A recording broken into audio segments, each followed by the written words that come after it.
afternoon, everybody. Leandra Davis. I joined Caltech about 6 months ago, so I am new to the West Coast. I just joined from the University of Pennsylvania School of Engineering, their Planning, Design, and Construction department.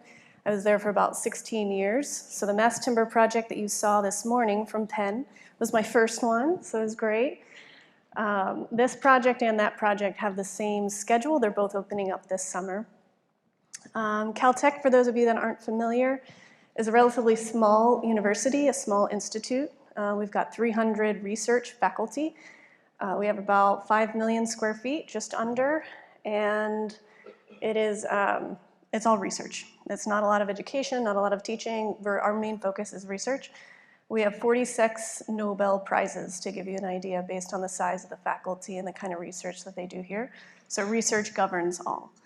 The Resnick Sustainability Center was funded by our first $750 million private gift in 2019 to focus on sustainability, research, and education. And so we're building this center as a part of the Institute. So you'll hear Resnick Sustainability Center and Resnick Sustainability Institute. The Institute is the research portion. The Institute actually privately funds from Caltech sustainability initiatives. So for example, ammonia. Ammonia is really terrible to produce. It uses very high temperatures. It's probably the most carbon intensive thing to produce. Ammonia is used for everything that you're all wearing, everything, furniture. It's used to produce everything. So if we can find a way to not have such a high carbon footprint with ammonia, it would hit everything across this world. We've got a faculty member who's been working on this for about 2 years at Caltech. The Resnick Sustainability Institute funded that research. What they thought was going to take about 40 years to make, we're in the 10-year range right now, which is really exciting. The Resnick Sustainability Center will be the center that houses cross-disciplinary research for sustainability. This project is not going to have PIs move into the space as their primary location. It's all center-based. It's all research, cross-disciplinary work. The only people that are moving into the building that are going to live there is actually the education. So we have about 980 undergraduates. That's how small our undergraduate population is. Every one of them is in engineering and science because it's Caltech. That's what we focus on. So they have to take their first undergraduate class in chemistry. So we're now going to revamp that class using some of this funding and make it also sustainability. So that's going to be housed here on the second floor. So it's both sustainability and research. And we talk about research on display. We talk about how we can build these spaces so that it's publicly visible so more people want to get into it. We're putting the first year of education in this building where they'll be able to see a lot of the research of what they could do in the future because they're here with a heavy research focus. So I'm here to talk to you about the project. The project is in heavy construction. We just glassed in the building, so we've got some construction photos as well. The Resnick Sustainability Institute has 4 main areas, and I'll talk a little bit about more how that's comprised of every different division or department within Caltech, but it's sunlight to everything, climate science, ecology and biosphere engineering, and water resources. So thanks, science and engineering meets sustainability. This is a shot of the 3rd floor looking out toward the San Gabriel Mountains. So if you haven't been to Caltech, you've probably seen it in the Rose Parade. You see it's surrounded by the mountains. That's the views of this building, which is pretty fantastic. This is a hybrid structure. We've got mass timber, floor and vertical post beams. And here you can see in the picture it's married to the concrete systems. It's also heavy chemistry. There's high bay spaces in this building, so it's a mixed use type building. Some unique building features. The entire floor print, and I will share floor plans with you, the entire floor print is open to be completely flexible. All the core things are located on the northern portion of the building or where we have other nearby buildings right next to us. We're focusing on the glass. Luckily, this is northern-facing facade, so it's a little bit better than at my current southern-facing facade project on this campus. We do have a high bay space, which is directly off the loading, so it's really easy to drop things in. So we're trying to make it as adaptable as we can because we don't know what the research is going to look like in 5 years and 10 years. Something also unique about this project is we have solar testing on our roof that we're planning to use for our research programs. So we're making the roof accessible by students, faculty, researchers. We've already received many project awards, so this is quite exciting, and more seem to be coming in before we even open, so I had to share that. That's a moment of pride. Sustainability features, we are doing LEED. We talked a little bit about LEED earlier. Beyond LEED, though, we're doing a little bit more for water, especially being in Southern California. Purple pipe infrastructure for future connections. So say California somehow drills holes through the San Gabriel Mountains and we do have access to reclaimed water, we have that system built into the building. So we are doing some sustainability features kind of above and beyond LEED. We are platinum for this building. I don't think we could build it without being platinum.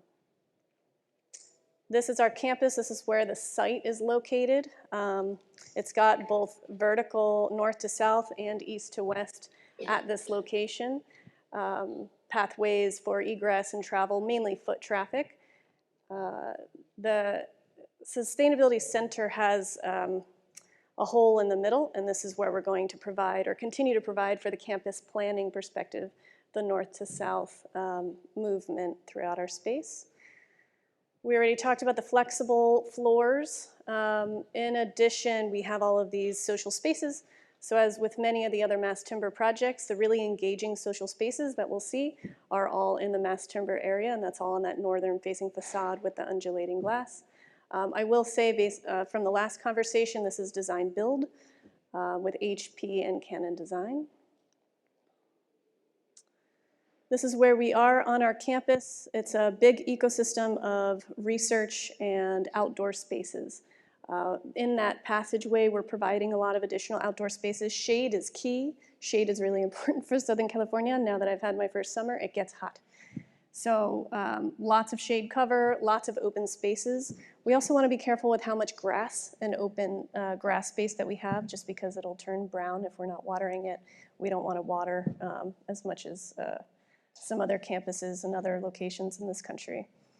So outdoor space is really important. I've got a couple photos of that. Then the interdisciplinary collaboration, you can see we've got the research all over this campus. It's not just in one hub on this campus, so people are coming from all over. So this is a map to show you what that is. So on the bottom, you can see all of our divisions and our departments. You know, bioengineering, chemistry, they're all color-coded. This is how they fit into the 4 centers within Resnick, and then you can see them all coming into the building, and then it's color-coded to the map. So you can see people are coming from all over campus. This will be the hub for sustainability for Caltech. This is an image looking at the northern-facing facade. You can see there's a lot of grass there.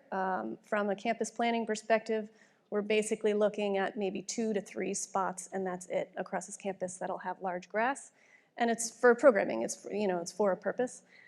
We chose this because there's a 98-year requirement that we must leave it based on a donor gift of this space. So this will remain big and open grass space. We'll get into a couple floor plans and renderings. This is the lower level of the building. On the top left is where we have the high bay translational space. This is going to have some equipment. We're still trying to figure out what kind of equipment, because like I said before, we didn't custom build these labs for the faculty. We're building them for the future of what sustainability research in engineering and science could be. So we've got heavy chemistry. We have a lot of fume hoods in this building. There's microscopy spaces. There's biospaces with some local emergency power. And then all of the collaboration space is along the northern facade. So you'll see that kind of change. The architecture changes. In this, we brought the glass all the way down to the basement. Everything's on display, so the natural light's getting into the spaces. I know that's not new, but for these folks, it's quite new based on where they're at. This is the first floor. You can see the breezeway, that's outdoor space in white. And then all of the collaboration spaces. Here's a good photo of what that would look like from the inside. So you see the mass timber, you see the big stairs that go from all of the floors. They communicate through this space. You do see CLT, the cross-laminated timber beams. You also see round beams that are put together. I wasn't so sure about the seismic load of these spaces and using mass timber here versus Philadelphia, where we have a lot more earthquakes. It was really just a couple of extra connectors. So as long as you build it in with engineering from the beginning, there wasn't a lot of extra members that we had to build. Something interesting, so we're getting this from the Pacific Northwest. This is Douglas fir. The biggest beams, the longest beams are actually 50 feet long. It's quite extreme. This is a view of what the breezeway looks like. So lots of covered spaces, lots of outdoor spaces. We really want to make the most of the weather that we have here and provide outdoor spaces. There's glass that looks right into some of the research labs as you walk through this building. So we really took it to heart when we said we're putting science and research on display in this building. This is the second floor. This is where the teaching laboratories are. So you have to make your way up through past all of the research to get to the teaching and education spaces. Chemistry undergrad, very, very high fume hood density in these spaces. And then on the southern portion, we'll see some renderings in a moment. We have this piece of the building that we were able to make the most out of our land use and add additional square feet on the south. And then we continued the landscaping all the way down to San Pasquale Walk there. It's quite interesting the way that the glass comes out. You'll see that in one of the renderings. This will also be a teaching and education space. And then this is the upper floor.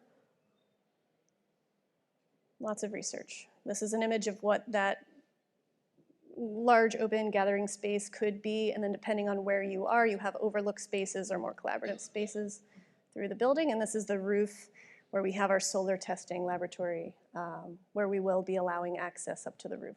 There's solar on other parts of the roof, just not shown on the drawing. So here's some renderings from the north. In one of the slides, it said kind of undulating or movable panels. The fins reflect the heat gain. They don't actually move, which makes our lives and operations a lot easier. 3 stories up, 1 story down. This is a view from the other side. And then you'll see on one of the last slides, as the sun sets, this glass and the way that it undulates, it changes as you walk around the building. It's quite interesting. This is from the south. This is this piece that kind of folds out. And then you can see the tunnel all the way through our building. It's an expensive thing to do, and you have this footprint that you want to make the most of, but really outdoor space was what everybody really needed. They wanted to be able to teach and learn and move research outside in a covered scenario. This is an image of what it could look like as we have some of the really beautiful sunsets in Southern California. And some milestones for our schedule. So as I said, we're just waterproofing the building now. I think we have 1 opening still where we took down the cranes, so we're working on closing that up. Elevators are in. We're planning for a couple of months just plain so that we can do commissioning and air balancing. In the past at Penn, I spent a lot of time also moving in furniture and overlapping a lot of those activities. That's not working very well in Caltech. People want it to be finished and they don't want to have any disruptions, so we're having just time for this. So this is a change that we've made recently. And of course the construction photos. So this is what the timber looked like without the glass. The connections are really interesting. They're not right on point because it does move in this organic form. So there's a lot of interesting connections from the inside that really make it unique because it's not square. And there's some images from the construction on the inside. The waterproofing issues have been fixed. I have the reports to prove it. But this is a view from the basement, so you can see up and you can see a lot of that natural light that makes its way, filters down into the basement. And a lot of our outdoor spaces, I think this one is really important to provide the space for teaching and learning outside and make the most of all of our spaces. And this is our view from the roof of where we'll be doing our solar testing. It was a little hazy on this day, but you can see the views are pretty great. Maybe I'll move my office over here. We'll see. So thank you. Questions? Very much, Leandra. Yeah, we do have time for a couple of questions. Do we have any? All right, Doug? The cost?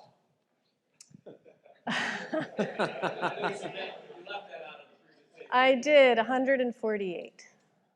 Yes. It's like 1900 a square feet. Was that your question too? Yeah. Picking up on the previous presentation for the design build, did you have a bridging team do the documents for it, or how did you handle that in terms of like the undulating wall and so forth? Was that part of the brief? Well, we did a master agreement first with Canon Design. They did propose, and we kind of married them together a little bit, the same way that we're doing with the Ginsberg Quantum Building right now. For the design, I wasn't here when they were doing it. I know that they have, what's the mass timber company that you mentioned? Woodworks? Woodworks was on the project, so they helped do a lot of that advising in the beginning, especially with the non-square function. I think they could have upsized some of the beams so they look like they hit center point all of the time. Some good lessons learned there. We just had a question about security, a lot of glass, and I don't know, is this all basic science or is this like a closed campus? I mean, as far as security as it relates to obviously glass observation and protecting secrets. So there is a main thoroughfare north to south on the west side of the building, but that part doesn't have a lot of science right there on the street. Most of it's pedestrian traffic. Our campus is open to Pasadena. We've got a turtle pond with like hundreds of turtles, so it ends up being a big campus. It's a park for everybody in Pasadena, so there are a lot of visitors on this campus that aren't just visiting the buildings, that are looking at the landscaping. So we do have public here, but the building itself will probably be locked during the day, and only users would be able to get in.